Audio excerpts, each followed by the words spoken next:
후쿠시마 오염수 별도 검증 합의, 아까 전해드렸습니다만 많은 분들이 이제 걱정과 우려를 하면서 지켜보고 있는 이 후쿠시마 오염수 방류 문제인데요. 윤석열 대통령과 기시다 후미오 총리는 한국 전문가들로 꾸려진 현장 시찰단을 파견하는 데 합의했습니다. 일본이 원자력 기구 IAEA가 아닌 개별 국가의 사찰을 허용한 것은 이번이 처음입니다. 기시다 총리를 수행하고 있는 기하라 세이지 관방부장관은 한국의 시찰단이 23일 후쿠시마 원전을 방문한다고 발표했습니다. 일본이 다음 달부터 오염수 방류할 것으로 지금 알려져 있거든요. 그런 상태에서 그 방류 전에 지리적으로 가까운 한국이 오염수에 가장 많이 노출될 것이라고 하는 우려가 팽배한 상황에서 정부가 이번 시찰단을 파견함으로써 국민의 불안감을 해소하는데 할 수 있는 모든 것을 다 한다는 것을 보여줄 수 있게 됐습니다. 이번 사찰단 파견은 우리 정부의 요청으로 이루어졌습니다. 정부 관계자는 우리 국민들의 불안감을 일본 측에 여러 차례 구체적으로 전달했다.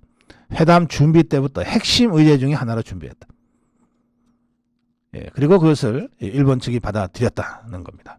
반면에 지난번 3월 방일 때 근거 없이 떠돌던 소문들이 있습니다. 특히 종북 주사파들이 퍼뜨렸던 소문, 후쿠시마 수산물을 우리나라가 수입해달라고 일본 정치인들이 요구하고 뭐 그걸 윤석열 대통령이 마치 받아들인 것처럼 퍼뜨렸던 괴담들이 있습니다. 이 후쿠시마산 수산물 수입 문제는 아예 거론되지 않았다고 분명히 밝혔습니다. 대통령실 관계자는 이 후쿠시마산 수산물 수입 문제는 의제로 포함되지도 않았고 논의도 오고 가지 않았다. 후쿠시마 오염수 문제가 당면 과제지 후쿠시마산 수산물 문제가 어떻게 지금 의제가 될 수 있겠는가. 네. 좀 이런 부분은 좀 깔끔하고 단호하게 정리가 되어가고 있어서 다행스럽다고 생각합니다. 네, 문재인이가 지금 평산 서점인가 하면서 재미를 짭짤하게 보고 있는 모양입니다. 근데 이것들 하는 짓이 늘 그렇죠. 이것도 또 꼼수입니다. 점심 드릴 테니까 8시간 일해 주세요. 그런데 월급은 안 준답니다. 자원봉사자 모집을 하고 있어요. 평산 서점 문재인이가.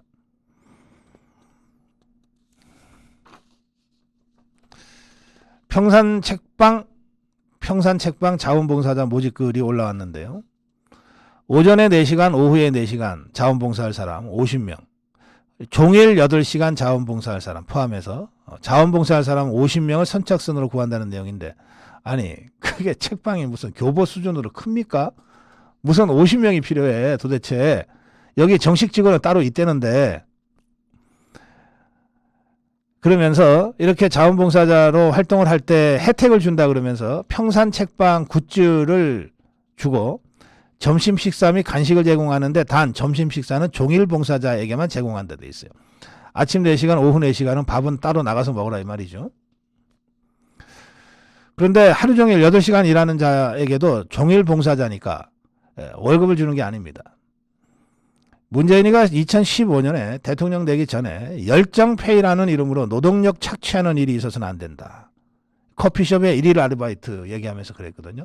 이때도 돈을 안 준 거 아니에요. 돈을 줬는데 조금 주고 야 열정을 갖고 일해 경험이야 이러면서 착취하는 것을 열정페이라고 합니다. 돈 안 주는 걸 열정페이라고 하지 않는데, 이 문재인이 이거는 아예 돈도 안 주고 자원봉사자를 오전 4시간 오후 4시간 하루 8시간 하루 8시간 이거 정식 고용 아닙니까? 이래놓고 이 8시간 동안 일하는 자원봉사자한테는 월급을 안 주고 점심은 주겠다 이겁니다. 온라인에서 나온 반응들입니다. 평산 책방 노예 모집. 기업들 서포터스 열정페이라고 뭐라 하더니 왜 열정페이 하는가? 최저임금 주고 부려먹으세요. 부려먹으려면 최저임금 주고 부려먹으세요. 김경률이라고 회계사 있잖아요. 참여연대 회계사 했던. 이 사람이 이렇게 한마디 했습니다. 판매 물품이 책이라서 부가가치세를 안 내고. 아, 책은 부가가치세를 안 내는군요. 아마 독서 장려 차원에서 또 열악한 우리 출판계에 대한 지원 의미에서 부가가치세를 안 내는 모양입니다. 판매 물품이 책이라 부가가치세를 안 내고 문화예술 창달에 공헌하는 공익법인이라는 이유로 법인세를 안 낸다.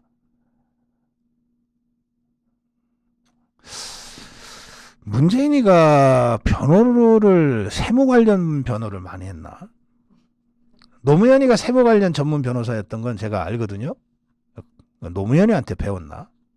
야, 이러네. 부가가치세 안 내, 법인세 안 내. 결국 세금으로 단 한 푼도 안 나가고 자기들이 돈 벌어갖고 그 돈을 지그들 쓰고 싶은데 쓰겠다고 하는 것 아니냐. 김경률이가 날카롭긴 하네.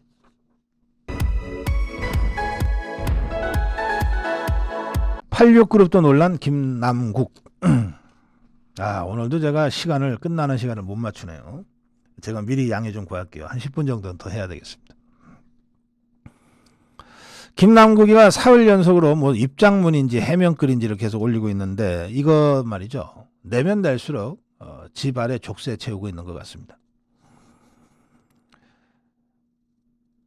김남국이가 2022년 2월 말 3월 초에 위믹스 코인을 인출한 뒤에 현금화했는지 위믹스를 팔아서 다른 코인을 보유했는지 이게 핵심 해명은 다 빠져있는 글입니다. 김남국이는 작년 12월에 조선일보와 통화하면서 이 문제와 관련돼서 2017년 40억 원어치의 코인을 보유하기도 했으나 현재는 갖고 있는 게 전혀 없다고 얘기를 했고, 그리고 지난 5일에는 입장문을 내면서 2016년부터 가상화폐를 실명 거래했고 주식 매도 대금으로 코인에 투자했다고 밝혔고, 그 다음 날인 6일에는 이게 김남국이가 아니라 김남국 측이 KBS에다가 뭐라 그랬는가 하면 코인을 일부만 현금화했을 뿐 대부분을 다른 코인으로 바꿔 보관 중이다라고 주장했고, 그 다음 날인 7일은 또 김남국이가 직접 나서서 6일날 하루 전에 그 김남국 측에서 한 그 얘기를 현금화는 사실이 아니다라고 또 부정을 합니다. 그러면서 위믹스 코인을 다른 거래소 전자지갑으로 이체했다. 위믹스 코인을 현금화하지 않았다. 그런데 위믹스 대신에 산 다른 코인이 폭락해서 지금 60억 원이 몇억 원밖에 없다. 내일 계좌 정리를 해서 내일 공개하겠다. 뭐 이렇게 서너 차례나 지금 말을 바꿨어요. 그리고 이 가상자산 과세 유예 법안의 공동 발의한 것과 관련해서 이해충돌 문제가 제기가 되자 김남국이 이자가 공동 발의는 했다. 하지만 실제 본회의에서는 찬성표를 던지지 않았다 이랬어요. 아니 이게 무슨 말이야. 아니 발의를 했으면 이 법이 필요하다고 해서 발의한 거 아니야. 그랬는데 실제 본회의에서는 찬성표를 안 던졌대. 근데 이거 확인할 수 없어요. 무기명 비밀투표. 아니 이거는 확인이 되죠. 이거는 정책 관련이니까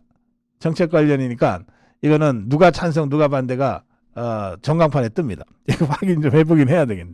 야 진짜 이 괴상하네. 공동 발의를 해놓고 찬성표를 안 던졌다. 이거 아마 전무후무한, 만약에 이게 사실이라면 전무후무한 헌정사의 진기록이 될 겁니다. 불특정 다수를 대상으로 하는 법률의 재개정 및 폐지 행위이기 때문에 이해충돌 방지법 위반이 아니다. 이것도 이렇게 강변하고 있는데, 한두 푼도 아니고 수십억 원대 코인을 갖고 있던 김남국이가 불특정 다수 구비를 위해 법안을 발의했다? 그런데 발의는 해놓고 지는 찬성표를 던지지 않았다? 이 김남국이의 이런 뭐라 그래야 됩니까 이거?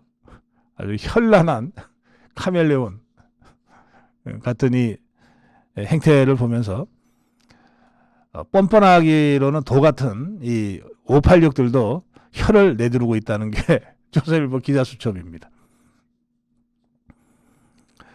김남국이는 대뜸 6일날 입장문에서 한동훈 검찰 작품이다 하면서 이준석이의 코인 문제까지 물고 늘어졌는데, 언론과 검찰의 협잡이라는 표현도 썼고, 개인의 금융정보와 비밀을 짜집기 해서 일부만을 흘린다. 윤석열 정권 실정을 물타기하는 저열한 술수다. 그러니까 이게 지금 과대망상도 보통이 아닙니다. 예, 원고지 8매 분량 입장문에는 석연찮은 금융거래로 논란을 일으킨 데 대한, 이게 뭐 불법이다 아니다를 떠나서 정치인으로서 마땅히 국민들한테 갖춰야 될 태도, 도의적 책임감, 국민에 대한 송구스러움, 이런 상투적 표현조차 없다는 거예요. 민주당 한 중진 의원은 이렇게 한마디 했다고 합니다. 야, 초선 저게 도대체 정치를 어디서 저렇게 배웠는지 모르겠다.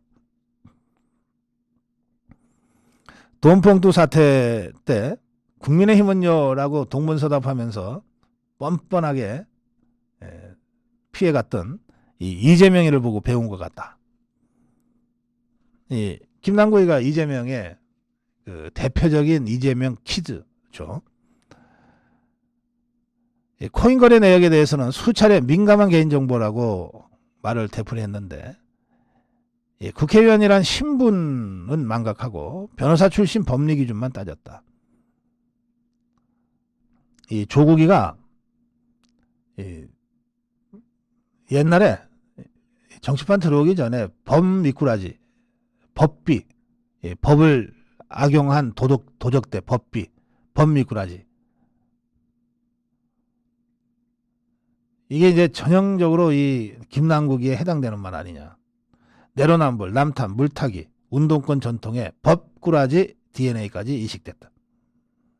한 386, 한 586 정치인은 야, 우리가 남국이를 좀 배워야 되겠다. 그까지 했답니다. 그러니까 이 더불어민주당에서도 내놓은 자식 취급하고 있는 거죠, 지금. 이 김남국이가 각종 방송 유튜브 출연해서 제일 가난한 정치인 코스프레를 계속 해왔습니다. 가난한 청년 정치인 이미지를 내세웠어요. 이자가 유튜브 방송에서 한 말들이 이렇습니다. 매일 돈이 없어서 매일 라면만 먹습니다.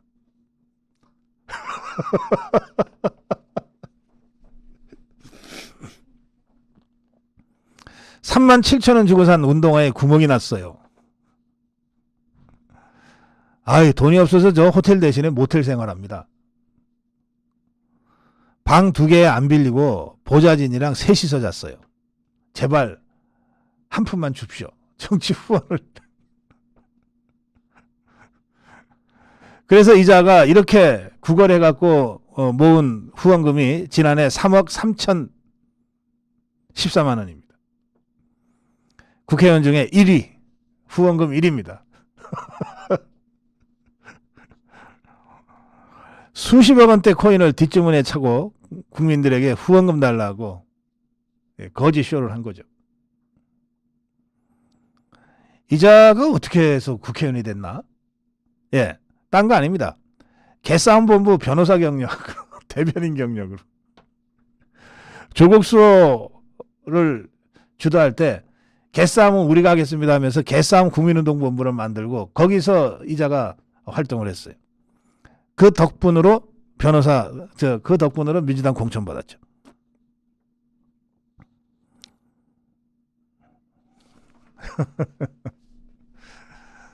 예, 돈봉투 사건은 사법적으로 매우 엄중한 상황으로 가고 있지만, 이 이미지 먹고 사는 이 정당 입장에서는 저 김남국의 저 법꾸라지 행태, 저 거짓 쇼 행태, 이게 아마 돈봉투 사건보다 훨씬 더 타격을 크게 주지 않을까 그렇게 생각합니다. 네, 조금 더 버텨주면 좋겠네.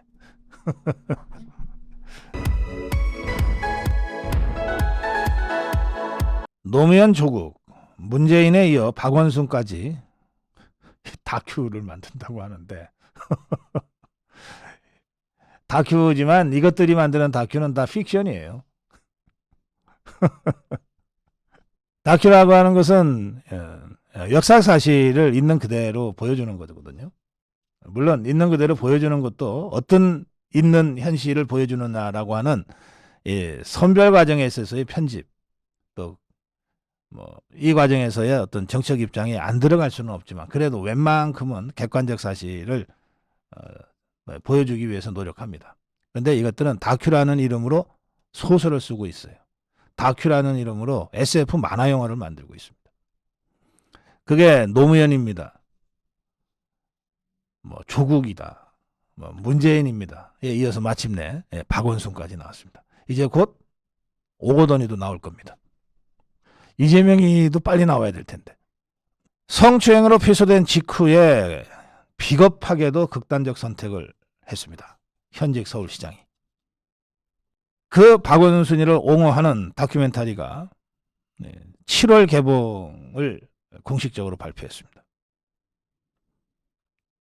다큐멘터리 박원순 다큐멘터리 제작위원회의 공식 명칭은 박원순을 믿는 사람들입니다. 박원순과 똑같은 사람들 해야지.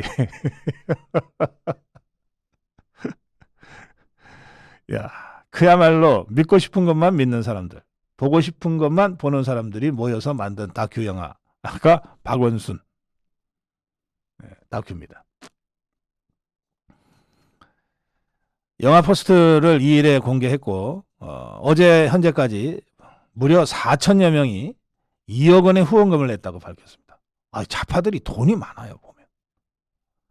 저 문재인이가 저 무슨 책 장사한다 그러니까 뭐 순식간에 뭐 5천여 명이 모여들어가지고 돈 세기 어려울 정도로 돈을 갖다 뿌렸다는 거 아니에요? 그러니까 저 좌파들이 가난한 서민들 뭐 노동자들 어쩌고 저쩌고 다 그거 거짓말이에요. 좌파들이 돈이 많아요. 그것도 정말 형편없이 아무데나 쓰는 돈들이 많습니다. 쓰레기 같은 데다가 이 허접한 이 쓰레기 같은 데다가 돈을 막 갖다 퍼부어 댑니다.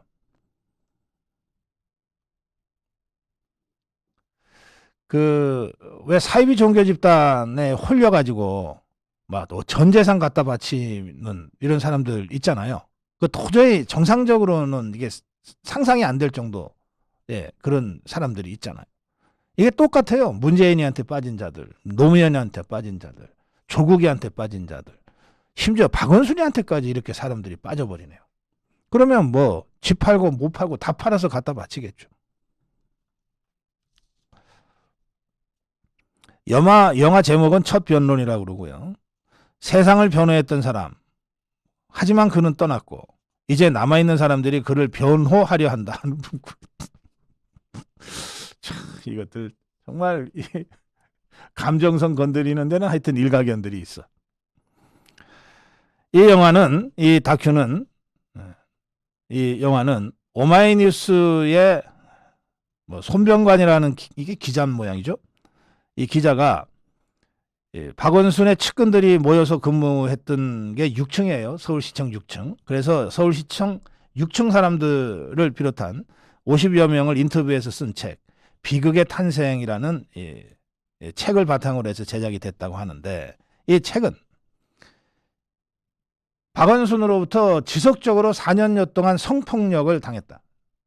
성폭력을 당했다고 폭로한 피해자. 이 피해자의 주장을 반박하는 내용으로 이루어진 책입니다. 그래서 이 책이 출간됐을 때도 피해자를 2차 가해하는 책이다라고 하는 비판이 쏟아졌던 책입니다. 다큐 예고편에도 박원순의 측근이라는 자가 나와서 성폭력 사실을 부인하는 내용의 인터뷰를 하는 걸로 예고를 합니다.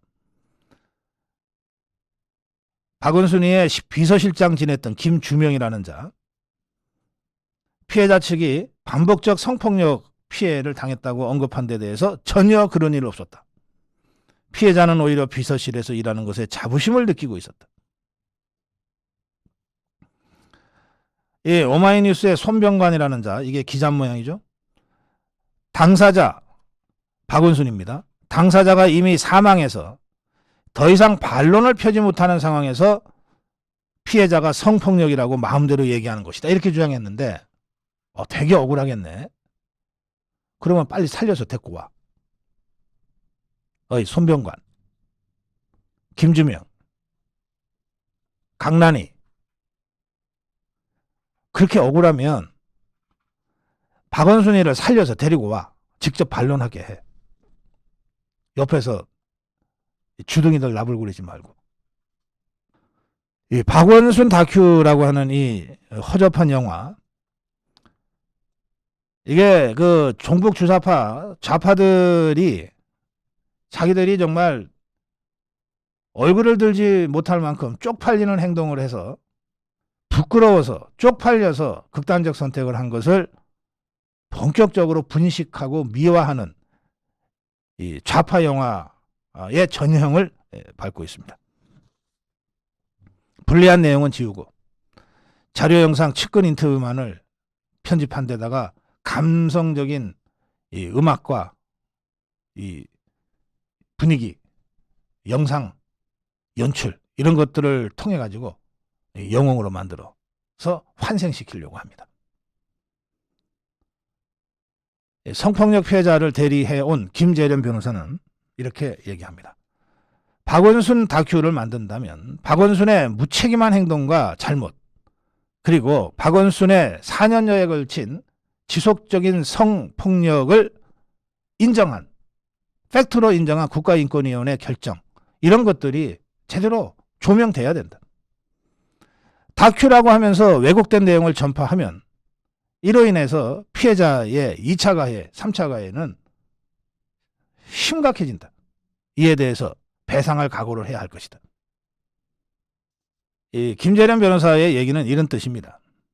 2020년 7월에 피해자가 견디다 못해 경찰에 박원순이를 고소하죠. 직접 고소합니다.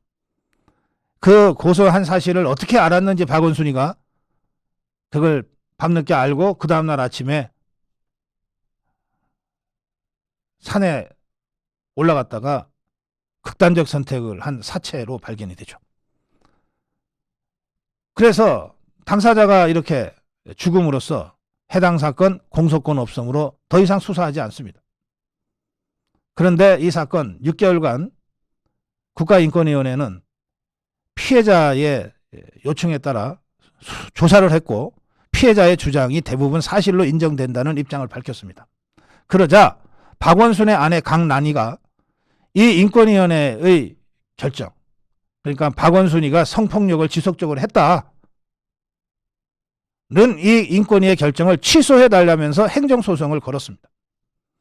이 행정소송 지난해 11월에 1심 결과가 나왔고 강란희의 행정소송이 기각 패소됐습니다. 박원순이가 지속적으로 성폭력을 했다고 하는 우리 법원의 1심 결정이 나온 겁니다. 그런데 이 박원순 다큐 영화 제작진들은 박원순이가 피해자라는 거예요.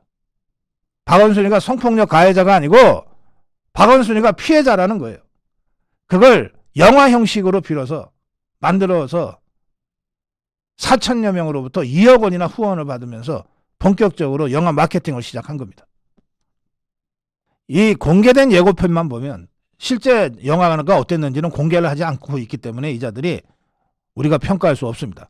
예고편만 공개됐는데 공개된 예고편을 보면 이 다큐는 인권위원회 조사 결과도 부정하고 법원 판결도 부정하고 박원순이를 가해자가 아니라 희생자로 묘사할 가능성이 높아 보인다는 겁니다. 문재인입니다에서도 비슷한 상황이 벌어지죠. 문재인입니다에서 문재인이와 두 마리 풍산개, 누가 가해자고 누가 피해자입니까? 갖다 버린 문재인이가 가해자 아닙니까?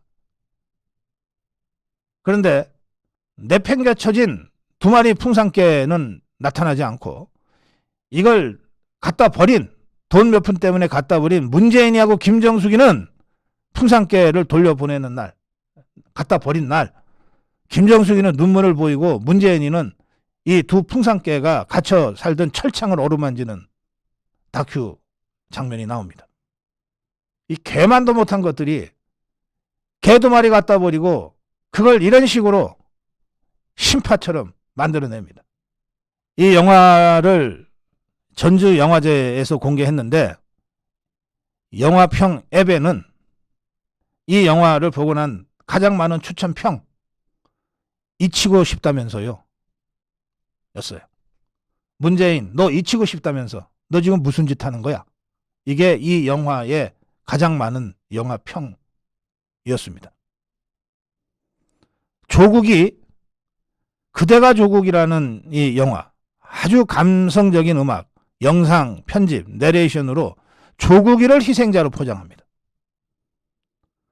그런데 이 영화 개봉하기 넉 달쯤 앞서서 정경심의의 대법원 징역 4년 선고가 확정됐어요. 재판 중도 아니에요. 재판 중이라면 무죄 추정이라도 되지. 대법원에서 징역 4년 유죄로 확정됐어요. 그런데 이에 대해서는 단 한마디 없습니다. 이 영화. 노무현입니다도 마찬가지. 노무현입니다 영화에 사실 내가 시계를 받았는데 쪽팔리니까 그거 좀 빼달라.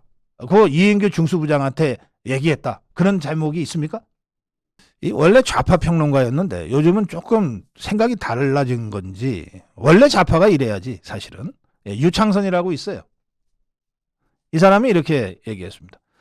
평소 약자에 대한 배려, 양성평등 하는 말을 입에 달고 살던 사람들까지 2차 가해를 방조하거나 그 대열에 동참했다. 권력자들의 피해자 코스프레는 우리는 떳떳하다는 보상 심리를 낳고 지지자들을 결집시키는 효과를 거둔다. 박원순 다큐가 7월에 상영이 되면 그 피해자가 받을 2차 가해, 3차 가해는 우리가 상상하기 어려울 정도가 될 겁니다. 지금 제 입장에서는 그 피해자에게 힘내시라, 강건하게 잘 버티시라, 이런 말씀 전하는 것밖에는 제가 할 수 있는 다른 일이 없습니다. 세상이 어떻게 이렇게 거꾸로 돌아가는지.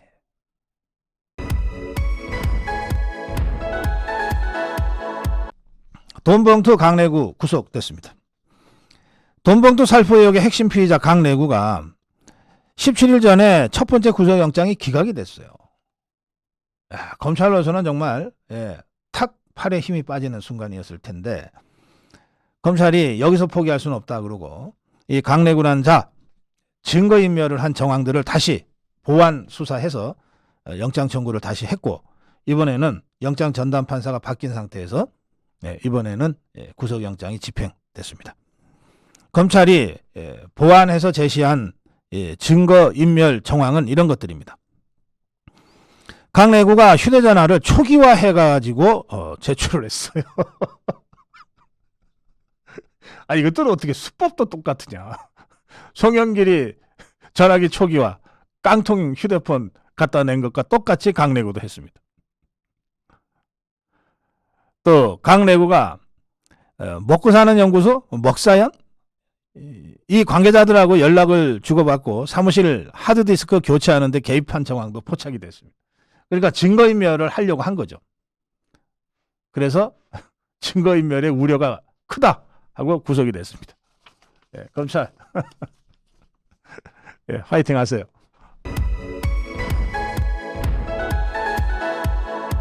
좌파들의 황당 법안. 이게 이제 그 공천 선거가 1년도 안 남았잖아요. 공천은 한 6개월밖에 안 남았다고 봐야 됩니다. 올 가을 겨울부터 공천이 본격적으로 시작이 되니까. 그러면 현역 의원들은요, 몇 가지의 객관적 지표를 준비하게 되어 있습니다. 우선 국회 본회의 상임위원회에 내가 얼마나 열심히 출석했나. 출석률이라고 하는 것은 객관적으로 확인이 되는 숫자니까. 근데 이거는 이미 결석을 많이 해버린 자들한테는 소용이 없잖아요. 그러니까 이렇게 그동안 불성실하게 국회에 출석도 잘 안 하고 했던 것들이 이걸 만회하기 위해서 할 수 있는 게 뭐냐? 법률안 제출 건수입니다. 법률안. 그래서 갑자기 법률안들이 쏟아지고 있습니다. 1월 1일부터 5월 8일까지. 그러니까 이제 딱 넉 달이잖아요. 5월이 막 시작됐으니까 넉 달 동안에 국회의원이 발의한 법안 건수가 2376건입니다. 엄청 많이 쏟아졌어요. 작년에 그 같은 기간에 비해서 2배 이상 늘었습니다. 그러면 다 이제 국회의원의 의정 활동이 되는 겁니다. 입법 활동이 되고 의정 활동이 되고, 이게 공심위의 자료로도 넘어가고 의정 홍보, 의정 평가 의정 설명회의 자료가 되고 또 나중에 그 공천받아서 본선에 나갈 때 선거 포스트에도 막 그런 것들이 들어가죠. 갑자기 들었어요. 자, 그러다 보니까 야, 이게 뭐지? 하는 이 황당 법안들이 마구 쏟아졌습니다. 뭐 한두 개겠습니까만 특히 좌파들 안에서 이 황당 법안들이 대거 쏟아지고 있는데 그 황당 법안 중에 뭐 너무 많으니까 그중에 4개 법안만 제가 소개를 해드리겠습니다. 이런 황당 법안도 좌파 국회의원들이 국회에 제출했다. 자, 첫 번째는 윤미향입니다. 안 빠지죠? 윤미향이. 이거는 말이죠. 동물보호법 개정안을 냈는데 현행법에는 척추동물, 신경체계가 발달한 척추동물을 동물이라고 하고 이제 동물보호법 합니다. 신경체계가 발달해 있어서 뭐 이렇게 때리면 아픔을 느끼는 게 이제 그걸 보호해야 된다 이거예요. 그러니까는 이를테면은 개를 때린다. 그러면은 신경체계가 발달한 척추동물을 때리는 거니까 동물학대죄가 된다. 이런 뜻입니다. 그런데 신경체계가 발달하지 않은 무척추동물은 이게 동물보호법의 대상이 아니에요. 오징어. 신경체계가 없으니까 이렇게 다리를 잘라도 아픔을 못 느낀다는 거예요. 예. 그런데 이유미양이는 파충류, 양서류, 어류도 이 동물보호법 개정안에 동물로 포함시키자고 개정안을 낸 겁니다. 그러면 어떻게 되냐? 이 법이 통과가 되면 통과될 리가 없지만 통과가 되면 무척추 동물인 조개, 오징어도 이제 동물 보호받아야 될 동물에 포함되는 거죠.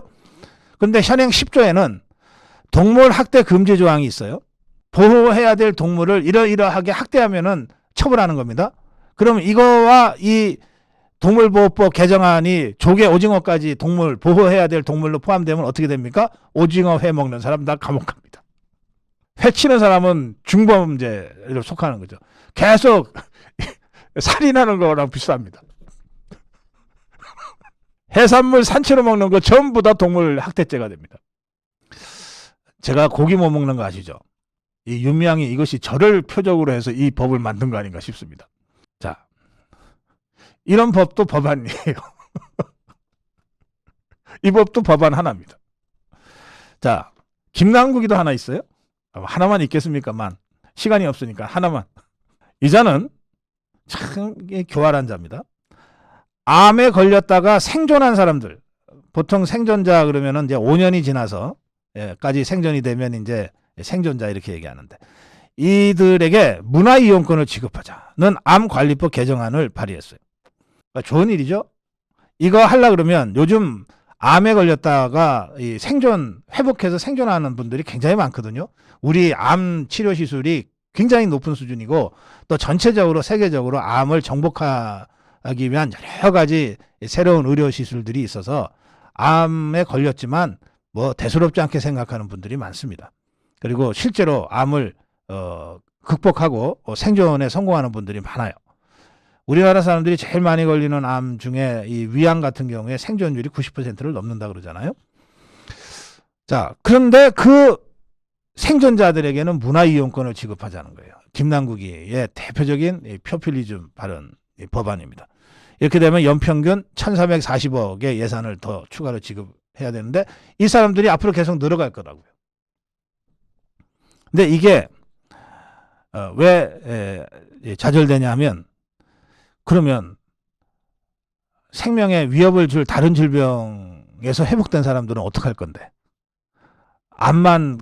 암에 걸린 환자들만 그런 일종의 특혜인데 그건 다른 질병, 암보다도 더 무서운 질병이 있을 수 있는데 거기서 회복된 사람들한테는 어떡할 건데? 이런 형평성의 문제가 제기됐습니다. 그래서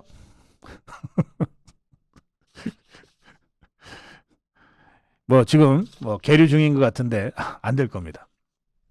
양정숙이라고 있습니다. 이게 저 좌파였다가 지금 무소속으로 나와 있는 양정숙이라고 있습니다. 사회복무요원이 그러니까 군대에 가지 않고 군 복무 대신에 사회에서 그 복무하는 요원들을 사회복무요원이라 그러는데 이들이 연속 3회 이상 복무를 이탈하거나 근무 중에 범죄로 금고 이상의 형을 받았을 때 그 처벌을 해야 되잖아요.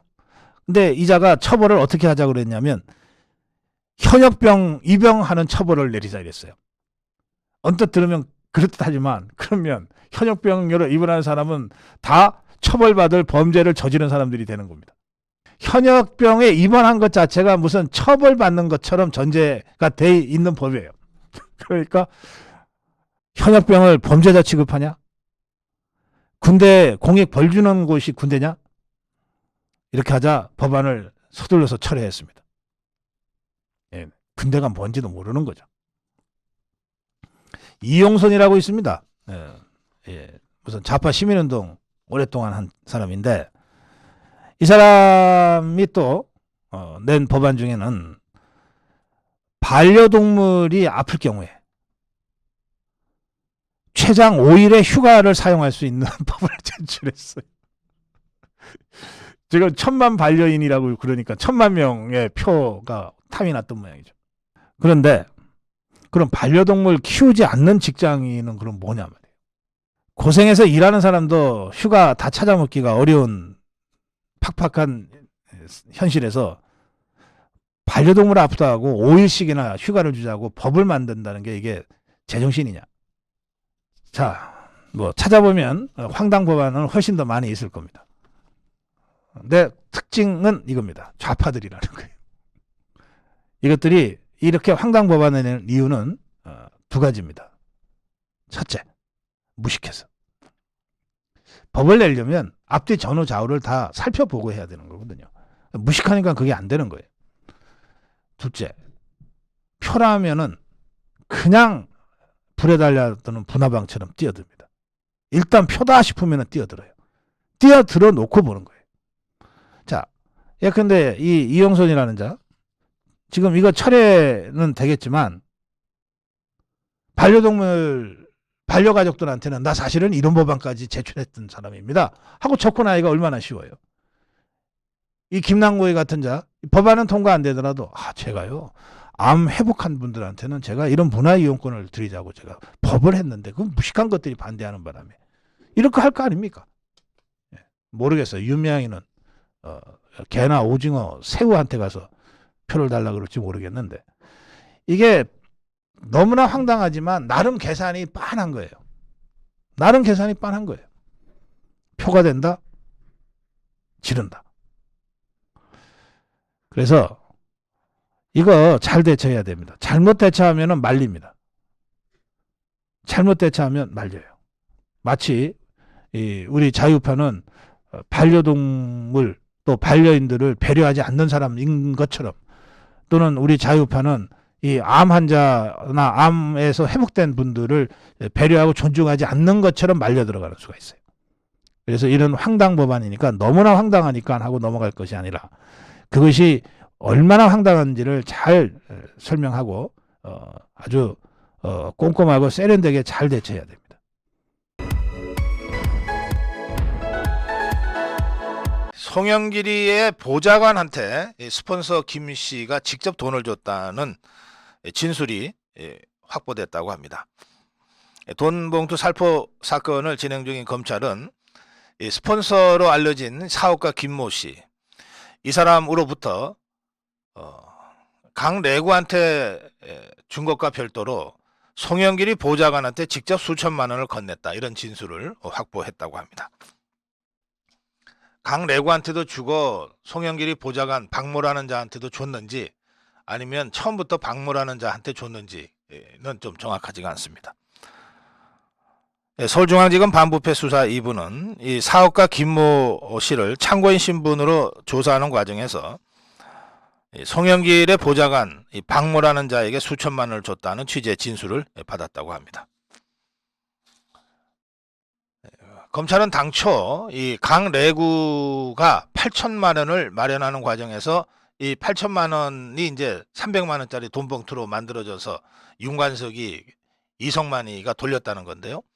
이 8천만 원을 마련하는 과정에서 이 사업가 김모 씨가 도움을 줬을 거다 이렇게 의심하고 수사를 해왔는데, 그런데 김 씨가 강래구를 거치지 않고 박 씨에게 직접 수천만 원을 줬다 이렇게 진술을 했다는 겁니다. 법조계 관계자는 이 수사를 하다 보면 이게 수사는 생물이라서 검찰이 처음 생각했던 자금 유통 경로와는 다른 경로가 밝혀지곤 한다. 그러면 그 경로를 따라 수사할 수밖에 없다. 이렇게 설명하고 있습니다. 검찰은 어제 강래구를 2차 구속영장 청구를 해서 구속시켰습니다. 그리고 곧 윤관석, 이성만을 소환 조사할 예정이라고 합니다.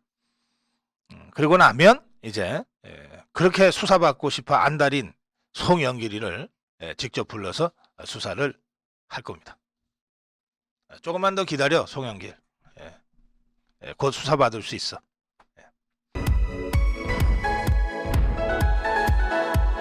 이재명과 조국을 위한 공천룰 변경. 공천룰을 살그머니 바꿨어요. 그런데 티가 안 날 수는 없죠. 참 이것들 참 웃기는 자들이야. 더불어민주당이 22대 총선 공천룰 후보자 선출 특별당규에서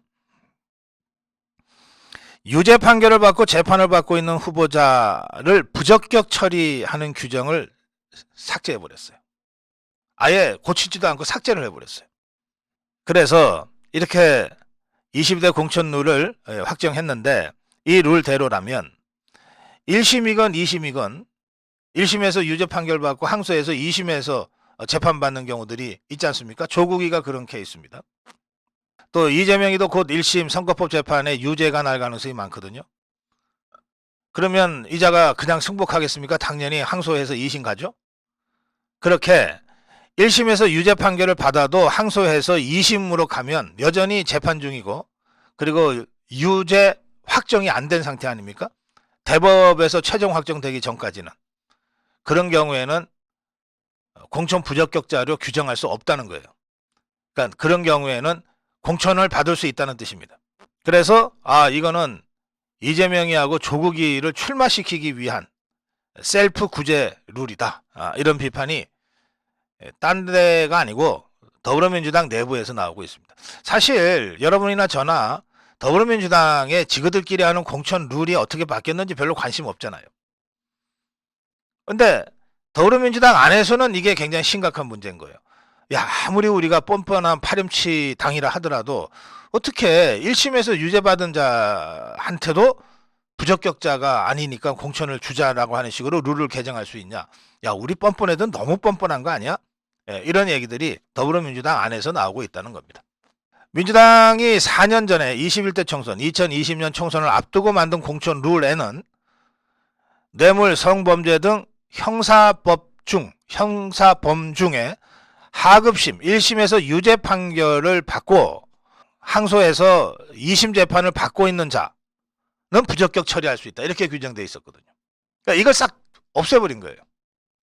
민주당은 대신에 금고 이상의 형이 확정된 경우에만 부적격 심사 대상이 될 수 있게 했는데 확정이 중요합니다. 여기서 확정. 대법까지 가서 확정이 돼야 확정이 되는 겁니다.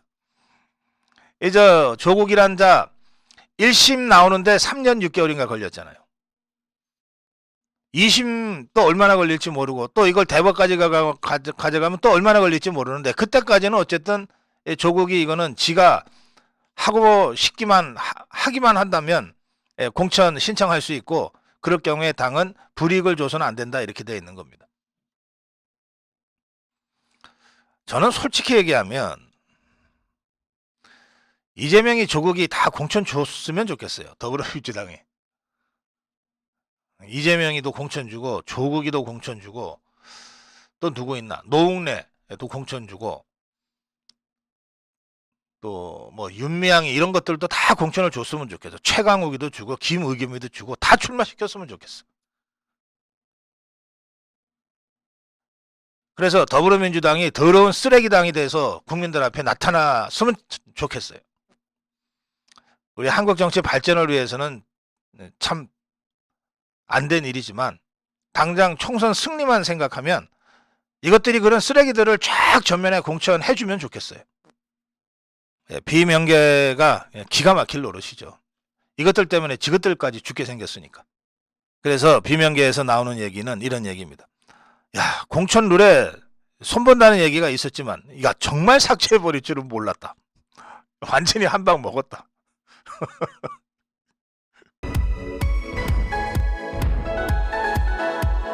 김관진의 귀환. 윤석열 대통령이 국방혁신위원회를 출범시킵니다. 조만간 출범시킬 국방혁신위원회 위원장을 윤석열 대통령이 직접 맡습니다. 이런 경우에는 통상 상임 부위원장이 이제 실질적으로 그 조직을 총괄하게 됩니다.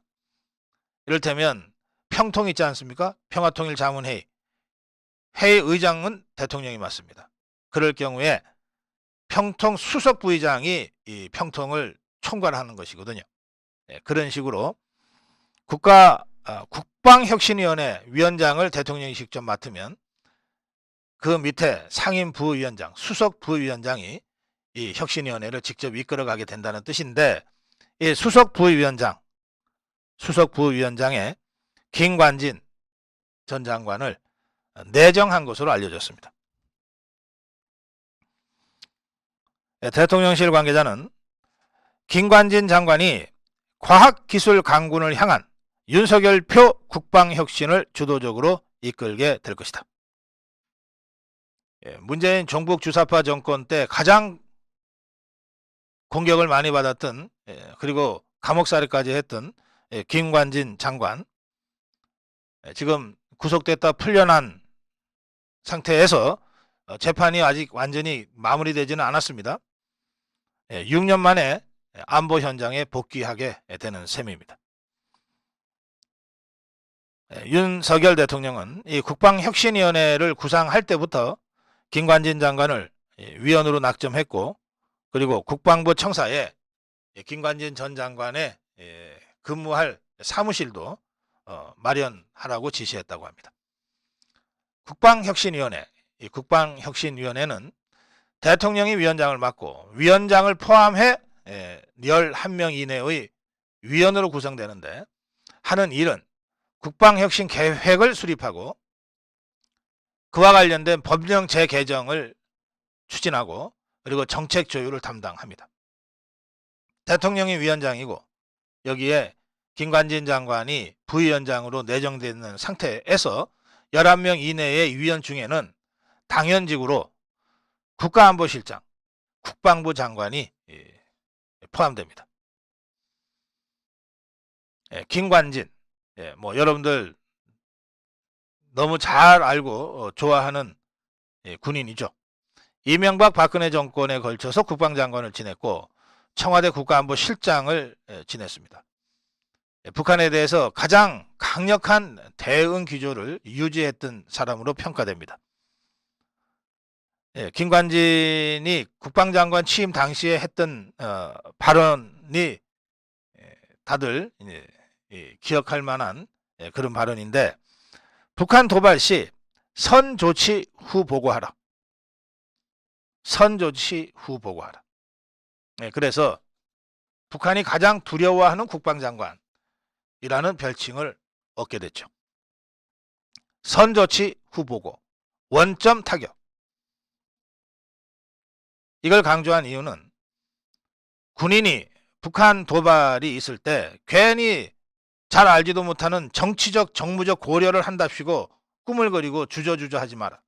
일단 군은 군인으로서 원칙에 입각해 철저하게 선조치 후 보고하고 원점 타격 제대로 하라.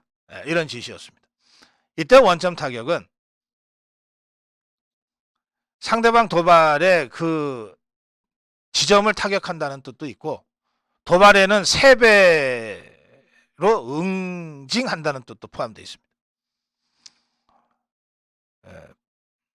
이렇게 되자 북한군이 사격 연습을 할 때 이 김관진 얼굴 사진을 표적지에 붙여놓고 사격 훈련을 할 정도로 아주 적개심을 드러냈던 사람이기도 합니다.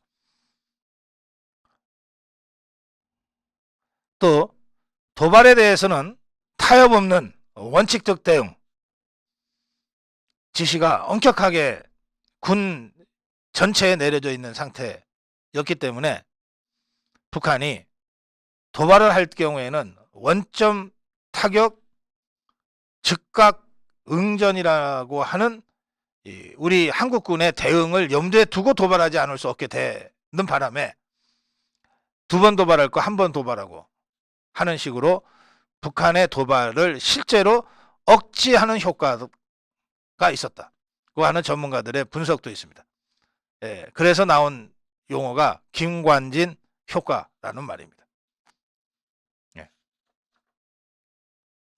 김관진의 귀환, 김관진의 귀환. 아마 김정은이가 제일 뜨악해 하지 않을까, 그런 생각입니다. 활성화된 당정 협의. 요즘 제가 사실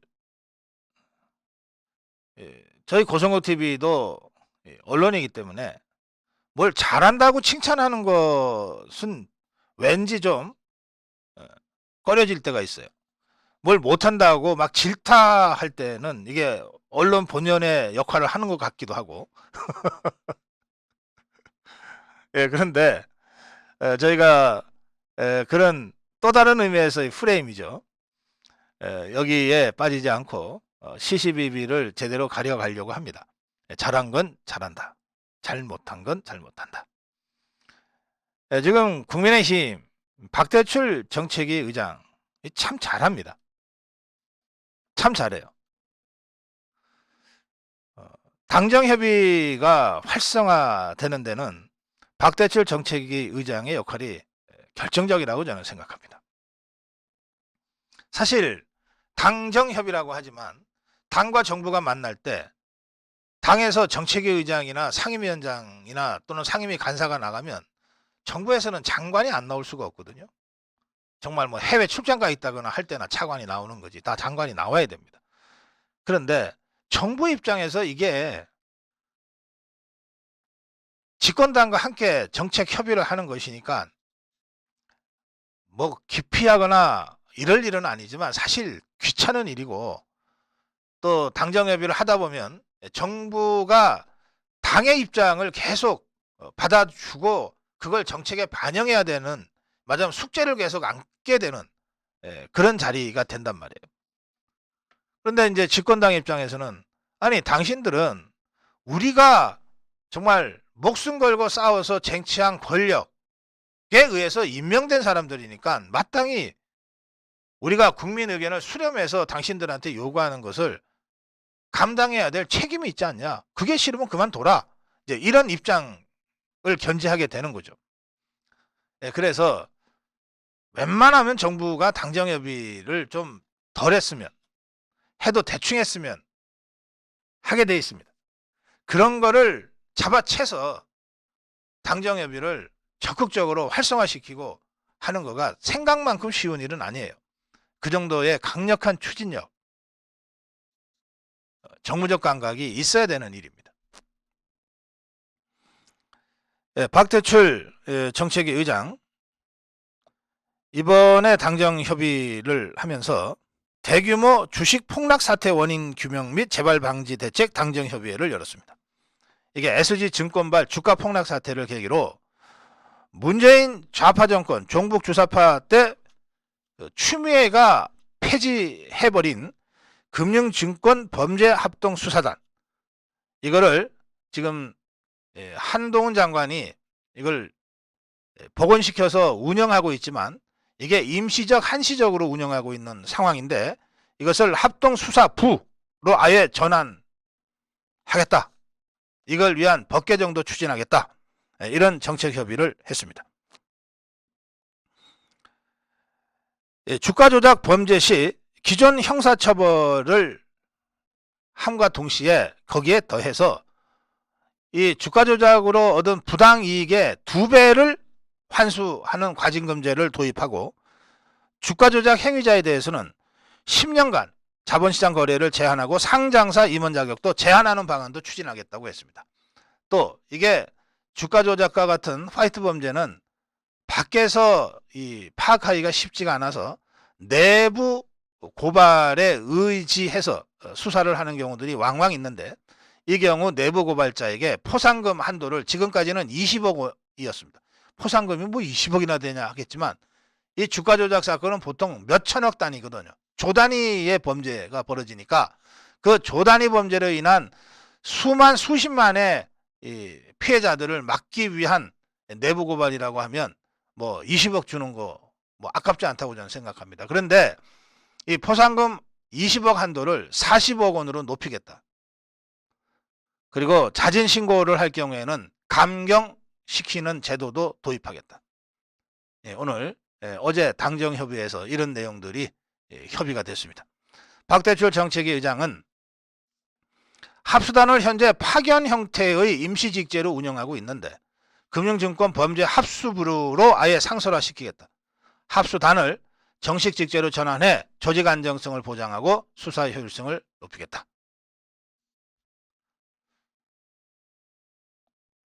또 다른 당정협의도 있었습니다.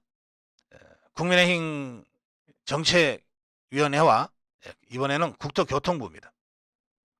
이 당정협의회에서는 건설노조의 현장 부조리 근절을 위한 후속 조치가 논의가 됐는데 건설 현장에서 원래비 등의 부당 금품을 양노총이 그동안 거의 갈취하다시피 챙겼잖아요. 그런데 이것들을 강도죄로 우리가 처벌하지 못하는 이유는 이것들이 직접 금고를 열고 탈취해 간 것은 아니기 때문입니다. 그러면 무슨 말이냐? 누군가가 줬다는 거 아닙니까? 건설사가 줬겠죠. 협박에 못 이겨서 줬건 미리미리 보험 들어놓느라고 줬겠죠. 그래서 지금 원래비 등의 부당금품을 갈취한 자들에 대해서 사법 처리를 하고 있는데 준 쪽도 이제 같이 처벌해야 된다. 이런 식으로 좀 더 엄격하게 검포 근절을 위해서 행동하겠다. 이게 국토교통부와 국민의힘의 정책 당정협의의 내용입니다. 당정협의에서는 원래비 등 부당금품을 수수 지급하거나 건설기계 장비를 활용해 현장을 불법 점검하는 등 건설 현장에서 벌어지는 불법 행위에 대한 처벌 수위를 높이는 방안이 논의됐고 특히 원래비 받은 타워크레인 조종사뿐 아니라 원래비를 준 건설사, 준 직원도 처벌할 수 있다는 건설기계관리법 개정안을 논의했습니다. 이런 식으로 당이 움직이면 정부가 활성화됩니다. 당이 움직이면 당정협의가 활성화되면 그게 결국 정부 전체가 활성화되는 식으로 귀결이 됩니다. 제가 국민의힘 박대출 정책위 의장의 활동을 매우 높게 평가하는 이유는 그냥 개인적으로 활동 열심히 한다 차원이 아닙니다. 이렇게 해서 당정대 전체가 활성화되는 이런 역할을 마냥 매기 같은 역할을 지금 박대출 정책위 의장이 하고 있기 때문에 그렇습니다.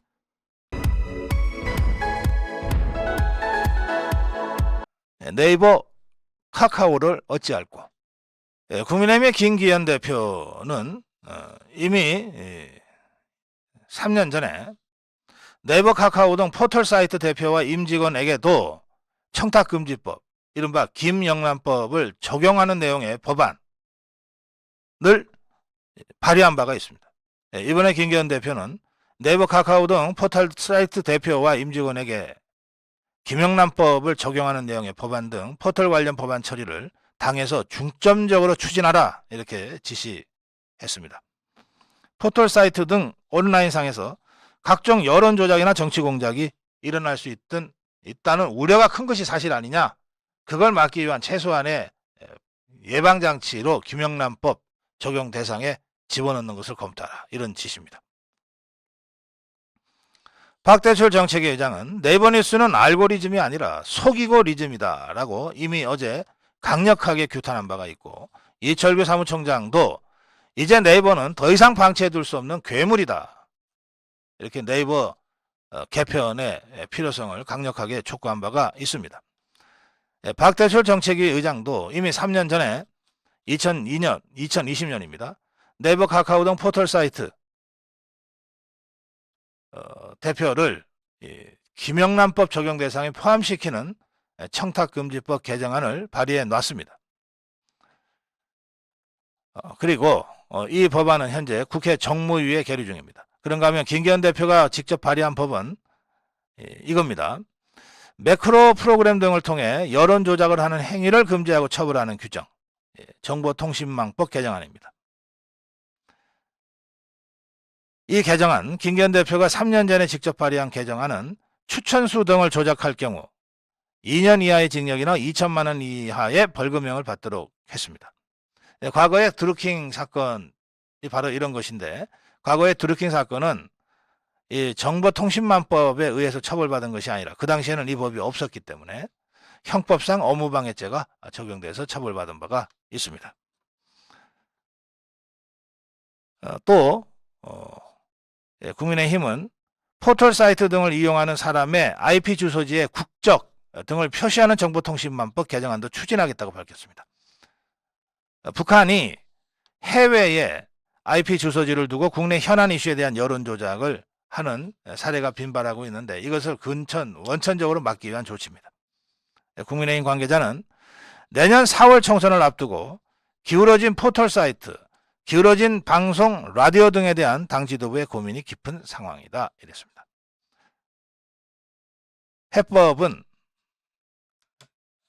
세 가지입니다. 첫째는 포털을 포함해서 공중파, 지상파, 종편, 라디오에 대한 가능한 범위에서의 전면적인 인사쇄신을 하는 겁니다. 그와 관련해서는 방통위원장, 방심위원장과 방통위원회, 방심위원회 등의 인사 개편이 선행돼야 됩니다. 지금 한상혁에 대한 면직 조치가 지금 시작됐습니다. 언론 대개혁을 위한 첫 출발점이다. 이렇게 볼 수 있습니다. 자, 두 번째는 철저한 모니터링입니다. 국민의힘이 지금 당장 할 수 있는 것이 바로 모니터링입니다.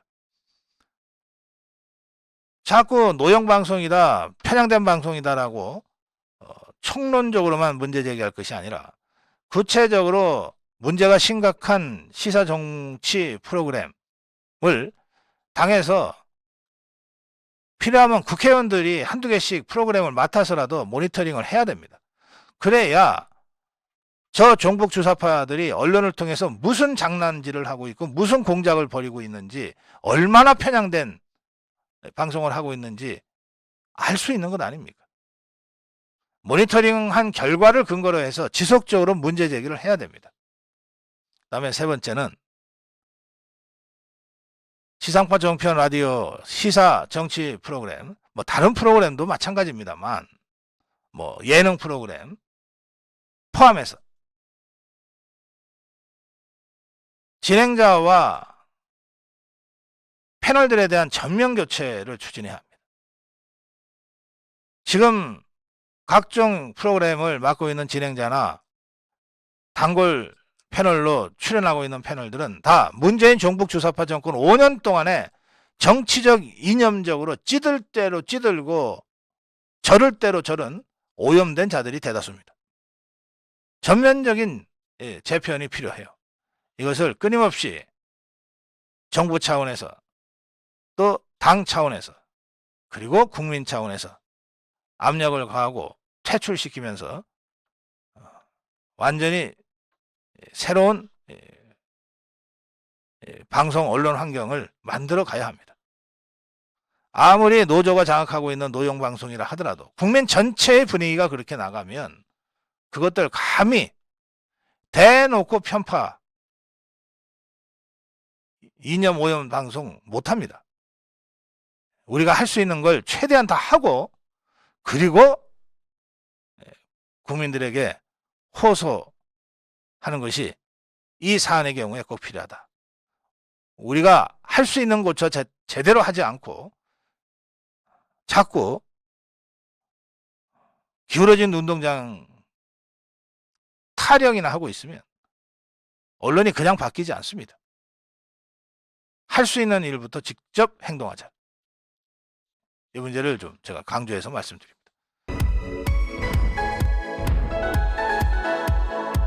문재인 이재명의 들러리선 홍준표. 어제 홍준표가 어떤 뻘짓을 했는지는 여러분들이 다 잘 아시니까 제가 되풀이 하지 않겠습니다. 이재명이가 문재인이의 책방을 방문했습니다. 서로 껴안고 난리도 아니네요.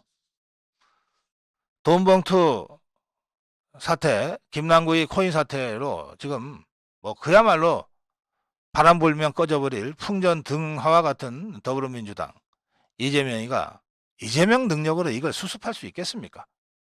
지 문제도 하나 해결하지 못하는 자가. 그러니 급하게 책방까지 찾아가서 문재인이를 만났어요. 이 자리에서 문재인이는 이렇게 표현했습니다. 퇴임 1주년에 특별한 의미로 방문해 주셨다. 문재인이 이자는 우주가 지 중심으로 돈다고 생각하면서 살아가는 자 같아요. 퇴임 1주년을 기념할 일입니까? 정부 출범 1주년, 새 정부, 윤석열 정부 출범 1주년을 이 문재인 이자는 문재인 퇴임 1주년이라고 생각하고 사는 거죠. 이재명이는 책방이 잘 돼야 하지 않겠습니까? 이 천박한 것들이 하는 대화 수준이 그렇죠. 임종석이, 노영민이, 김영주, 이인영, 전해철, 황정혜, 한정혜, 황희, 문재인 밑에서 장관 지내거나 비서실장 지낸 것들이 책방 방문했다가 이재명이 도착하기 직전에 거기 책방에서 나오기도 했다고 그럽니다. 문재인이가 집단에는 이재명이보다 먼저 대통령 해봤다고 자꾸 무슨 훈수라고 하는 걸 둔 모양인데, 대화라는 것은 정치인에게 있어 일종의 의무와도 같은 것이다. 대화가 없으면 정치가 제 기능을 발휘할 수 없다. 흔하한 말들을 하면서 하여튼 폼을 있는 대로 잡았습니다. 이재명이는 문재인이를 방문하기 전에, 문재인이의 서점을 방문하기 전에 홍준표를 먼저 만났어요. 그래서 이재명 입장에서는 예상했던 것 200% 이상 효과를 거뒀다고 할 수 있습니다. 이재명이가 던져주는 대로 홍준표가 미끼를 받아 물고 난리도 아니었어요. 당 원로로서 얘기 좀 해봐라 하니까 얘기하는데 말이야, 당 대표 김기현이가 좀 옹졸해서 말을 안 듣는다. 미끼 던지는 대로 덥석덥석 잡아 물고 있어요. 윤 정권에서는 대부분 정치 잘 모르는 사람들이 대통령실에 있다. 이재명이가 얼마나 듣고 싶은 말이었겠어요. 이 홍준표가 이렇게 정말 앞뒤 분간도 못하고 싸질러 대자 그 뻔뻔한 이재명이도 좀 겸연쩍게 웃으면서 제가 남의 당 얘기를 하기가 조금 하고 오히려 말을 아꼈다는 거예요. 이영호 국민의힘 의원 있죠. 윤 정권은 정치를 모르고 김기현 대표는 옹졸하다. 이런 보도를 보고 이거 의뢰하는 좌파들의 논평이겠거니 했는데 자세히 보니까 홍준표 시장의 입에서 나온 말이었다. 차마 믿어지지 않았다. 더구나 이재명이랑 만나서 이런 얘기를 주고받았다니 얼굴이 화끈거리고 부끄럽다. 밖에 나가가 집안 흉이나 보는.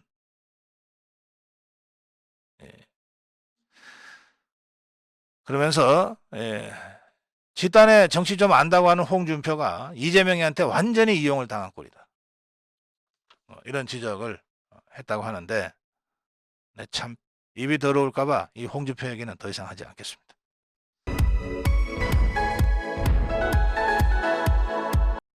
정치적 해법과 정치적 거래는 다르다.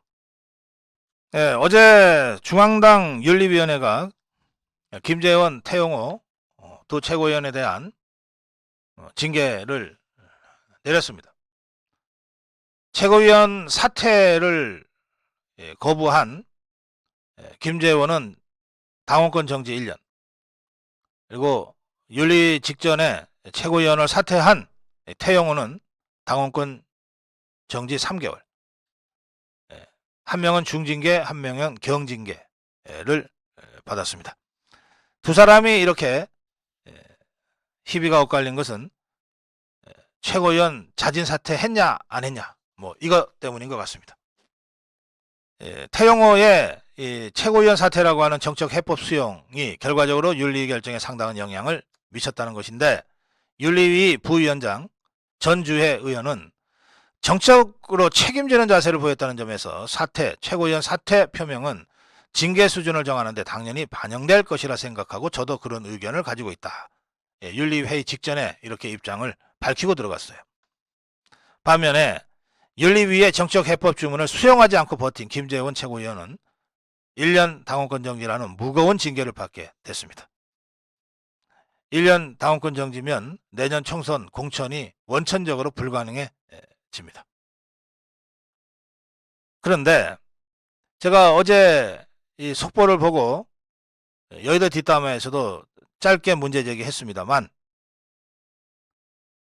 이런 식으로 윤리위가 정치 행위를 해버리면 후폭풍이 있을 수 있다. 윤리위는 윤리위가 가진 원칙에 충실해서 결론을 내렸어야 되고, 이 윤리 결정이 확정되는 것은 최고위원회를 거쳐서인데 정치는 최고위원회에 맡겼어야 되는 거다. 제가 그런 취지로 후폭풍이 있을 수 있다, 이런 문제 제기를 어제 했습니다. 당 관계자는 윤리위가 미리 힌트를 주고 최고위원 사퇴하면 살살 해줄게 하는 식으로 힌트를 주고 자진 사퇴를 통해서 일종의 거래처럼 징계 수위가 결정된 것은 정당성을 확보하기가 쉽지 않다. 나중에 당사자의 문제 제기가 있을 수 있다.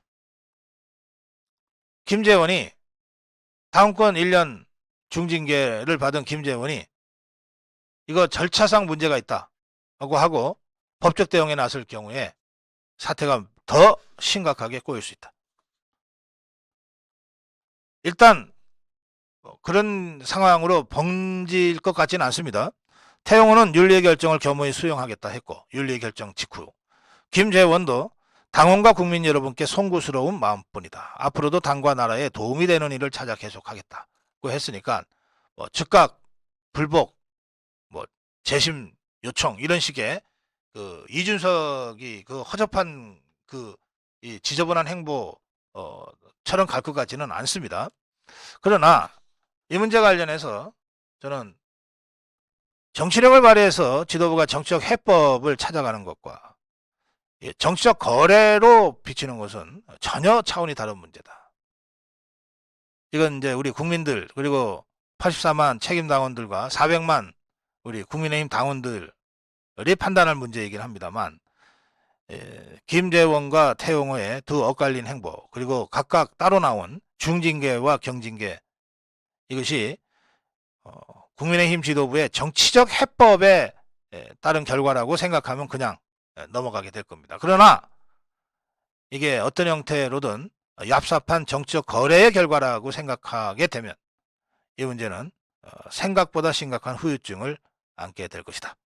이 점을 제가 말씀드리고, 기왕에 윤리 결정이 내려졌으므로 또 두 사람 모두 일단 승복하겠다는 입장을 보이고 있으므로 이 부분에 대한 마무리 작업까지 긴장 늦추지 말고, 최고위원회 의결까지 아직 남아 있습니다.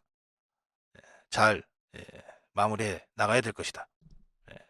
징계 후라도 대화는 필요하다.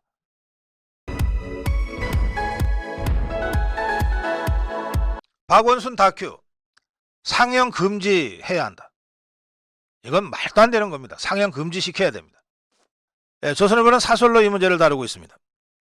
정의당의 류호정 의원이 박원순 다큐 제작 소식에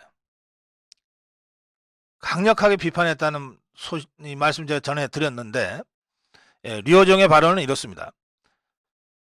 우리 시장님, 박원순이죠. 우리 시장님이 절대 그럴 리가 없어. 류의 집단망상. 그리고 또다시 이어질 집단 린치. 희생자에 대한 집단 린치가 걱정이다. 개봉을 막을 수단이 있다면 막고 싶다. 이런 컨텐츠를 생산하면 그 밑에 그걸 따르는 수많은 댓글들이 달릴 거고 그 댓글들을 피해자가 본다고 생각해보라. 그게 왜 2차 가해가 아닌가. 추모도 좋고 예술도 좋지만 먼저 인간이 됐으면 좋겠다. 이렇게 주장했습니다. 저는 류호정 의원의 얘기대로 이 박원순 다큐는 그야말로 이 피해자에게 2차 가해, 상상도 할 수 없는 엄청난 2차 가해를 집단적으로 가하는 것과 똑같다고 생각합니다. 그렇다면 2차 가해를 우리가 그냥 보고 있어야 됩니까? 수사기관도 성폭력 피해자에 대해서 2차 가해를 막기 위한 여러 가지 수단들을 갖고 있습니다. 예컨대 뭐 접근 금지라든지 또는 이 가해자를 법정에 세울 때 2차 가해 우려 때문에 피해자와 가해자를 서로 직접 얼굴을 보지 않도록 가림막을 하면서 진술을 듣는다든지 하는 여러 가지 방법들을 갖고 있어요. 그 중에는 이 집단적 2차 가해가 이루어질 개연성이 매우 높은 이 박원순 다큐에 대한 상영 금지 처분까지도 가능하다고 저는 생각합니다. 수사기관이 판단해야 될지 아니면 피해자 측에서 상영금지 가처분 신청을 해서 법정의 판단을 받아봐야 될지 법리적인 문제는 관련 변호사들이 좀 바로 살펴봐 줬으면 좋겠어요. 조선일보 사설은 이렇게 주장합니다. 박원순은 피해자를 4년간 성추행했다. 침실로 불러서 신체를 접촉하고 속옷 차림의 사진을 보내고 음란한 문자 메시지를 보냈다가 고소당하자 자살했다. 그때가 문재인 종북 주사파 정권 때였고 그 문재인 종북 주사파 정권 시절에 지금의 더불어민주당이 집권당이었던 시절에 국가인권회의 직권조사와 법원의 판결이 있었고 거기서 거듭 확인된 사실이다. 그런데 이번에 제작되는 다큐멘터리는 이런 조사 결과와 법원의 판결을 뒤집겠다고 하는 그런 망상과 망동이다. 우리 사회에서는 뇌물이나 이런 추문으로 자살한 정치인을 영화로 미화해서 흑백을 뒤집으려는 시도가 계속되고 있다. 노무현입니다. 조국입니다. 문재인입니다. 박원순입니다. 이런 영화는 끔찍한 일을 겪은 피해자들에겐 소름 끼치는 2차 가해가 된다. 평소 입만 열면 인권이니 젠더 감수성이니 이런 것들을 앞세워왔던 민주당, 특히 여성 의원들. 단 한 명도 이 사태에 우려의 목소리를 내는 의원이 없다. 이들에게 인권이니 젠더 감수성이니 하는 것은 그저 선거용 선전수단에 불과했던 것 뿐이다.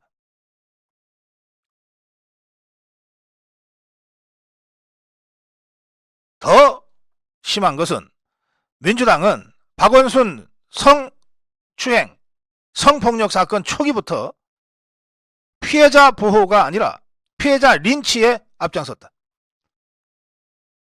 박원순이가 죽은 후에 박원순을 맑은 분이다 칭송을 하는 행렬이 잇따랐고 서울 전역에 임의 뜻 기억하겠습니다는 플래카드가 내걸렸고 서울시장 5일장이 치러졌다.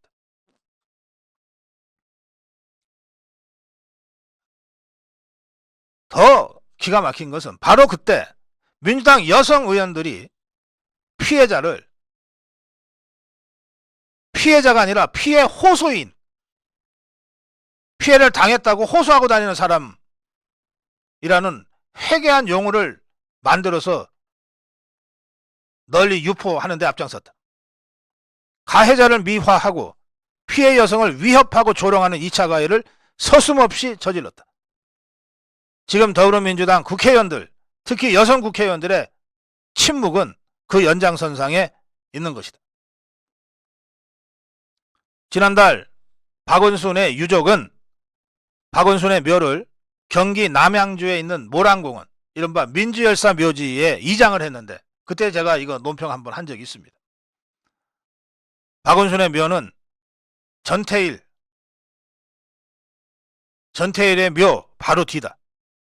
그때도 민주당은 침묵했다. 민주당 강령에는 권력형 성범죄 근절, 성폭력 가해자 처벌 강화, 2차 피해 방지 등 성폭력 피해 지원 체계 강화와 같은 성평등 관련 내용이 가득하다.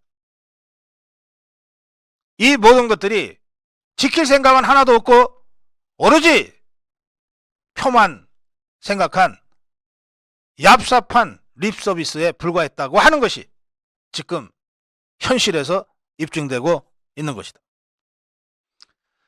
네, 조선일보 사설은 여기까지인데 저는 여기에서 한 걸음 더 나가야 된다고 생각합니다. 박원순 다큐 피해자에 대한 엄청난 집단적 2차 가해 범죄라고 저는 생각합니다.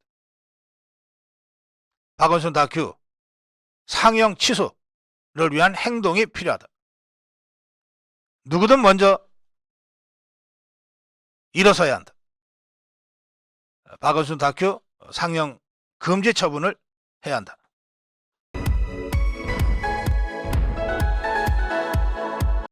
오늘 한전이 추가 작구안을 발표합니다. 비용 절감 20조. 이건 무슨 자기들이 갖고 있는 부동산 가치 다시 평가해서 뭐 뻥튀기 한 그 작구안인데, 그걸로 안 된다고 하는 각계의 분노와 원성이 더해지자 한전이 추가 작구안이라고 5조 이상의 작구안을 더 내서 오늘 발표합니다. 내용에는 전 임직원 임금 동결, 한전공대에 대한 출연금 감소 등이 들어가 있다고 합니다. 이러한 한전의 추가 작구안을 전제로 정부는 전기요금 인상을 하기로 결정했습니다.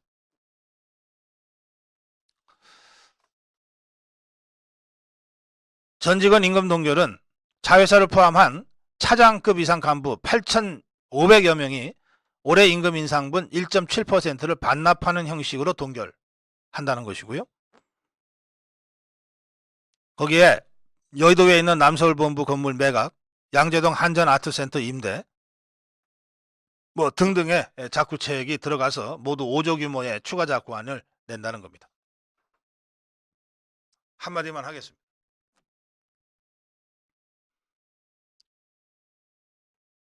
문재인 정부 주사파 정권 때 한전 사장에 임명돼서 사실상 알박기처럼 지금 한전 사장에 임명된 정승일, 이자의 사퇴 없는 작구안은 휴지 조각에 불과하다.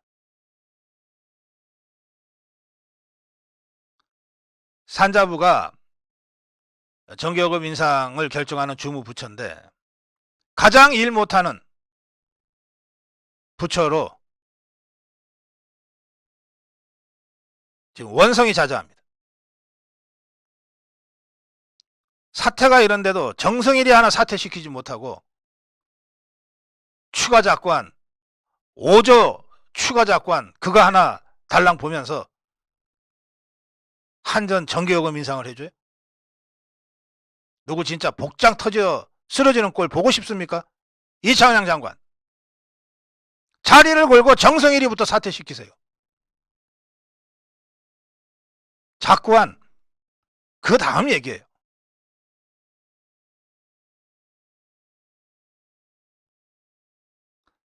제대로 책임 있는 자들에 대한 책임을 묻고 그리고 납득할 만한 작구안을 낸다면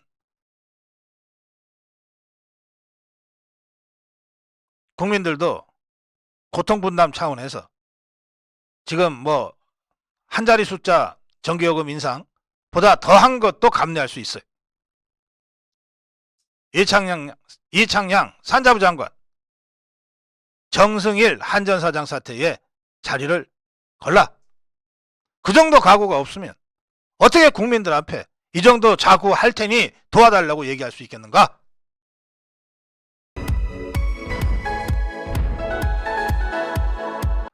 사자를 앞세우면 법을 무시해도 되나?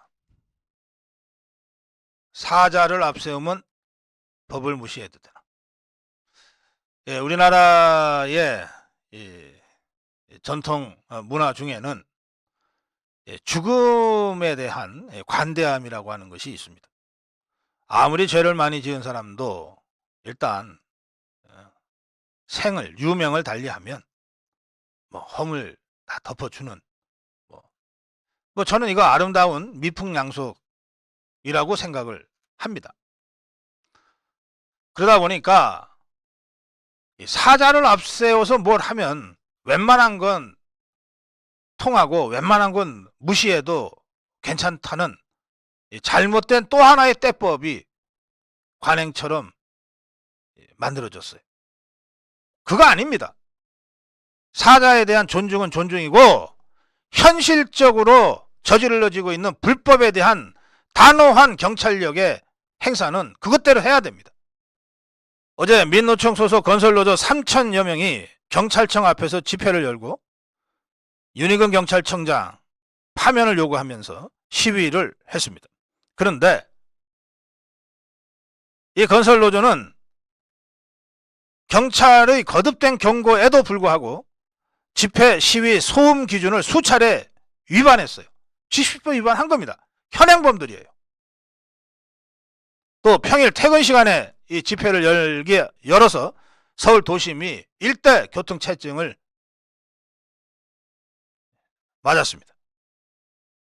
건설노조는 경찰청 본청과 분신해 숨진 양 씨의 빈소가 마련된 서울대병원 장례식장 앞에서 기자회견을 열고 서대문역에서 경찰청 방향으로 4개 차로 중 3개 차로, 4개 차로 중 3개 차로를 점거하고 집회를 벌였어요. 경찰은 이들의 집회를 허가하면서 집시법 기준에 맞춰서 집회하라 이렇게 했습니다. 그래서 건설노조 측에 집회 시위에 관련된 법에 규정된 대로 소음을 기준 이하로 낮추라는 명령, 확성기 사용을 중단하라는 명령을 잇따라 내렸지만 이 건설노조 분신 사망한 양 씨를 앞세우고 개무시를 했습니다. 경찰은 소음 수준이 규정을 위반해 집시법에 따라 3차 해산 명령을 내린다고 공지했지만 건설노조는 들은 채도 하지 않았어요. 그래서 제가 문제를 제기하는 겁니다. 사자를 앞세우면 불법도 용인되는 것이 대한민국인가? 한 시민은 이 시간에 꼭 집회를 해야 되나? 평일날 저녁입니다. 민노총은 어제 전국지방경찰청 앞에서 동시다발적으로 집회를 열었고 윤석열 정권 퇴진투쟁을 선포했고 동시에 최근 공갈 혐의로 구속된 조합원들을 당장 석방할 것을 요구하기도 했습니다.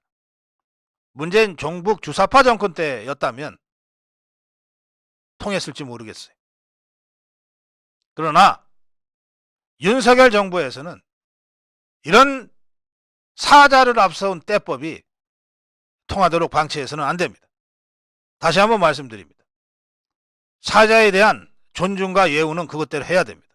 그러나 사자를 앞세워서 현행법, 실정법을 마음껏 유린하고 위반해도 된다는 이런 종북주사파들이 오랫동안 만들어온 불법적 관행은 차제에 절대 다시 용납돼서는 안 됩니다. 경찰력의 엄정한 집행, 윤희근 경찰청장 진퇴 여부는 이런 경찰력의 엄정한 집행 여부에 달려있다고 하는 점을 다시 한번 명심하기 바랍니다. 때법에 굴복하는 경찰청장을 뭐하러 윤석열 정부가 계속 그 자리에 둡니까?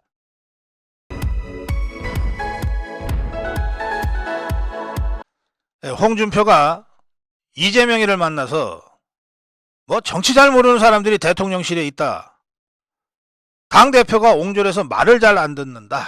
이렇게 한 말이 보도가 되면서 후폭풍이 강하게 몰아치고 있습니다. 어제 제가 잠깐 전해드렸습니다만 이용호 의원, 우리 당 소속 홍준표 시장의 입에서 나온 말이라고 차마 믿어지지 않는다. 이재명에게 보기 좋게 이용만 당했다. 유상범 수석대변인, 이재명이가 의도했던 정치적 목적을 홍 시장이 다 달성해 주신 것 같다. B급 영수회담이다. 이런 비아냥도 나왔습니다. 박지원이까지 나섰어요. 그 얍삽한 박지원이까지 나서서 홍준표 시장이 윤 대통령 취임 1년을 맞이해서 자기 그릇이 윤 대통령보다 훨씬 크다. 대통령은 야당 대표를 만나지 않지만 나는 대국적 견제에서 야당 대표를 만나서 협력할 건 협력하고 따질 것은 따진다. 이렇게 과시한 것이다. 이렇게 평했는데 박지원인의 이 교활한 이 박지원인은 이런 논평을 하면서도 윤석열 대통령과 홍준표를 동급에 놓고 분열 이간 책동을 시도하고 있습니다. 김기현 대표는 어제 많은 기자들이 홍준표의 이 발언에 대한 입장을 묻자 여기저기 이런저런 말씀하시니까 그런가 보다 하고 그냥 듣고만 있습니다. 라고 답했어요. 김재원의 발언이나 태용의 발언에 그렇게 기가 살아가지고 엄격하게 대했던 이 김기현, 왜 홍준표 앞에 서면 이렇게 꼬랑지를 자꾸 내리는 거야? 뭐 무슨 약점이라도 잡혔나? 대표실 관계자는 김기현이가 이러니까 홍준표의 발언은 거의 해당 행위 수준의 발언이지만 자꾸 덤비는데 또 싸울 수는 없지 않냐? 무시가 방법이다. 이게 무슨 말이에요? 해당 행위 수준의 발언이라고 하는데 왜 그걸 무시해? 어제 김재원 태용호를 징계한 중앙당입니다. 그보다 10배 100배 더 심각한 이 홍준표의 발언은 왜 무시하고 지나가겠다는 겁니까? 뭐 홍준표가 취해법권이라도 되냐고. 이렇게 당대표가 무기력하니까 홍준표가 기가 살아서 다시 역공을 취하고 나섰어요. 홍준표가 뭐라 그랬냐? 국민의힘 내부에 이런저런 국회의원들이, 제가 소개해드린 이용호 의원이나 뭐 유상범 대변인이나 이런 사람들이 홍준표를 비판하고 나서는 것을 보고 홍준표가 이렇게 다시 역공을 가했어요. 뭐라 그랬냐? 공천에 목매어서 어디에 줄 설까 헤매지 말고 국회의원답게 당당하게 처신하라. 자기를 공격하는 국민의힘 국회의원들이 공천 때문에 대통령 눈치 보고 김기현 눈치 본다, 이런 주장입니다. 그러면서 나는 국회의원답지 않은 국회의원은 사람 취급 안 한다. 제발 이 나라 국회의원답게 당당하게 처신하라 그랬어요. 홍준표가 이런 식으로 국민의힘 국회의원들 전체를 모욕하는데 국민의힘 국회의원 다들 이렇게 조롱당하고 모욕당하고 그리고 다들 머리 숙이고 있을 거예요. 공천에 목매여 어디에 줄 설까 헤매지 말고 한번 하더라도 지금 이 순간 국회의원답게 당당하게 처신하라. 좀 홍준표 말대로 해보라고. 당당하게. 당신 그 입 다물라. 왜 이 말을 못하냐 말이야. 지난 전당대회 때 나경원 불출마를 요구하면서 서명했던 48명의 초선 국회의원 도대체 어디 간 거야? 정강훈 목사한테 입 다물라고 했던 김기현이는 어디 가 있냐고 지금. 익명을 요구한 한 국민의힘 국회의원이 홍준표에게 이렇게 비판적인 멘트를 했어요. 홍 시장이 정치를 30년 했는데 지난 대선 경선에서 홍 시장 돕는 의원이 하영재, 배현진밖에 없었다. 왜 주변에 사람이 없는지 돌아봐야 한다. 이렇게 한마디 했어요. 배현진이도 뭐 끝까지 홍준표 도왔던 것 같지는 않은데 뭐 어쨌든 그러자 홍준표가 또 이 말을 받아가지고 경선 때 국회의원 2사람 데리고 경선했다고 비아냥거렸는데 2사람이 아니고 마음 맞는 3사람이었다. 한 명 더 있었다 이거예요. 참 대단하네. 그 한 명이 누구야 도대체. 그러면서 다시 역공을 펴요. 그건 너희들처럼 패거리 정치 안 했고 레밍처럼 쥐떼 정치 하지 않았다는 것이다. 눈치 보면 이리저리 살피고 줄 서는 정치 하지 않았다는 것이다. 자, 지금 홍준표가 무슨 얘기를 하고 있나 하면 국민의힘 국회의원들 전체에게 너희들이라고 불렀어요. 패거리 정치하는 너희들, 레밍처럼 쥐떼 정치하는 너희들이라고 불렀어요. 그런데도 다들 머리 숙이고 가만히 있을 거예요? 꼬랑지 내리고 가만히 있을 거냐고. 썩은 사체나 찾아 헤매는 하이에나가 아닌 킬러만자로의 표범처럼 살았다. 당을 살려낸 대선 후보. 2017년 대선 때 얘기하는 것 같아요. 25% 고작 얻어놓고 당을 살려낸 대선 후보. 당대표를 2번이나 지낸 나를 한낱 대구시장으로 폄하한 당대표가 옹졸한 사람이 아니고 무엇이냐. 대통령실이 정치력이 부족한 것도 팩트 아니냐. 그걸 두고 이제라도 고칠 생각을 않고 아부라도 해서 공천받을 생각만 하는 사람들이 당 운영 주체가 되어서 앞으로 어떻게 험난한 이 판을 헤쳐나가겠느냐. 쓴소리가 아니라 바른 소리 한 거다. 홍준표에게 진짜 제대로 맞짱 뜨는 국민의힘 국회의원 단 한 명이라도 좀 제대로 보고 싶습니다. 고성국TV는 자유우파의 유일 정론 방송입니다. 고성국TV는 윤석열 정권을 지켜내고 2024년 총선을 승리로 이끄는데 모든 힘을 다 쏟아부을 것입니다. 고성국TV가 어떠한 외압에도 흔들리지 않고 오로지 자유우파의 정론 방송으로 나아갈 수 있도록 후원해 주십시오. 지금 바로 010-9045-3010으로 전화 주십시오. 정론 방송으로 보답하겠습니다. 감사합니다. 고성국TV 파이팅!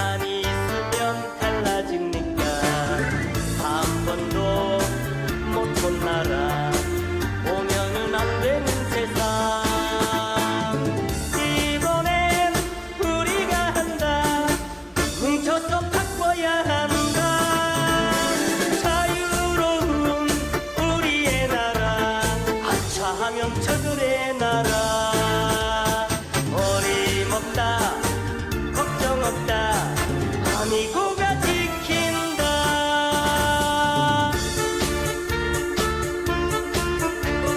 함께하니 정말 좋구나